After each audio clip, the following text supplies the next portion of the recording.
こんばんは、新パイロットきよきよです。さて皆さん、ついに NVIDIA の新技術がやってきました。発表されたばかりの最新技術 DLSS4.5。 これただのマイナーアップデートだと思っていたら大間違いです。これまで私たちが SIM を飛ばす中でずーっと悩まされてきたあのストレスを劇的に減らしてくれるんです。今回はこの DLSS4.5 を正しく導入して皆さんの SIM 環境を別次元の画質に変える手順をご紹介していきます。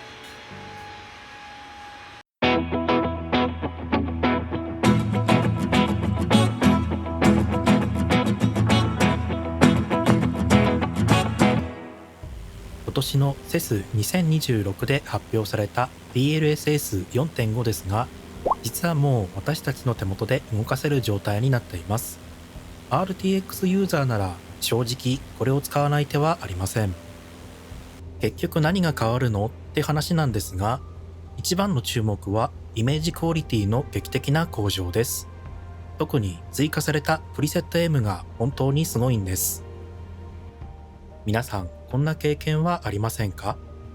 マイクロソフトフライトシミュレーターで DLSS を有効にしていると、エアバスやボーイングの PFD にある文字、特に上昇中や降下中に数字がビャーっと滲んで見にくかったり、あとは夜にフライトしていると視翼の隅っこにゴーストと呼ばれる残像が発生したり、 DLSS は FPS を稼いでくれる素晴らしい技術なんですが、こうしたグラフィック面の課題もありましたよね。今回の DLSS4.5 はそんな滲みやゴーストを抑えて驚くほどくっきりした映像にしてくれるんです。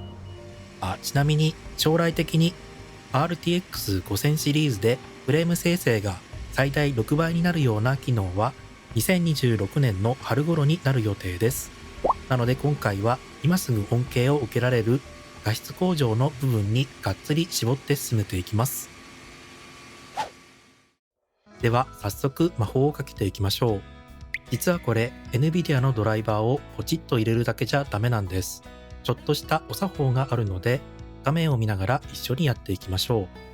まずは NVIDIA アプリを開いて設定を開きます。説明をクリックします。ここでベータ版または実験的な機能へのアクセスにチェック。忘れがちなんですが、これをやらないと DLSS4.5 のオプションが有効化されません。チェックを入れたらアプリを最新の状態に更新しちゃいましょう。次にドライバータブから最新の 591.74 をインストールします。この時可能であればカスタムインストールからクリーンインストールを選んでください。まっさらな状態で入れるのが一番安定するからです。終わったら念のためパソコンを再起動してください。再起動したらアプリを立ち上げて、グラフィックス設定からマイクロソフトフライトシミュレーター2024を選択。下の方にスクロールして DLSS オーバーライドという項目を最新ニュースにガチッと変更して適用です。はい、これで準備完了です。もし DLSS スワッパーを持っている方は最新版をダウンロードすると 310.5 というバージョンが選択できるようになっています。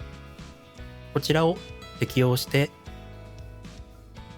プリセットも最新にしておきましょう。さあ、お楽しみの検証タイムです。日本でテストしてみましょう。DLSS のバージョンとプリセットは 310.5、310.4.0 から 5.0 へ。プリセットは K から M に変わっています。早速コックピットの計器類でその効果を実感しています。今まではコードテープの表示が急激に変わると、今どれくらいのコードなのか、一番欲しいタイミングで見れない、見れてももうちょっと近づかないといけませんでした。それが DLSS4.5 ならフレーム生成を設定していてもコードの数字がクリアに表示されています。完全に滲みがなくなったわけではありませんが、これなら普段のフライトにも耐えられます。夜で発生していた極端のゴーストも以前より抑えられた印象です。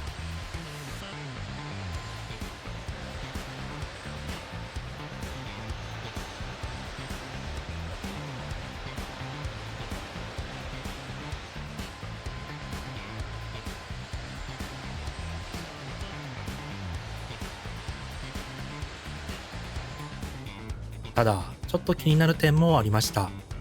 私の環境だと DLSS4.0 の時と比べて FPS が 10% ほど下がってしまったんです。これが今後改善されるかは未知数ですが、画質を取るか速度を取るかという選択になりそうです。まあ NVIDIA さんならきっと今後のアップデートで最適化してくれると信じています。画面がこれだけくっきりするなら VR でもと思ったのですが、 FPS の低下を考えると現状はつよつよ PC をお持ちの方以外は少し様子見でもいいかもしれません。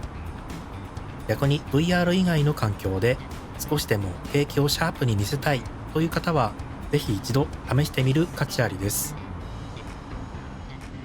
DLSS4.5、 これは間違いなく私たちのフライトシム体験を一段上のステージへ連れて行ってくれるアップデートです。皆さんもぜひこのくっきり感を体感してみてください。今回の動画が役に立ったぞという方は、ぜひ高評価とチャンネル登録で応援してもらえると動画制作の励みになります。それではまた次回の動画でお会いしましょう。良いフライトを。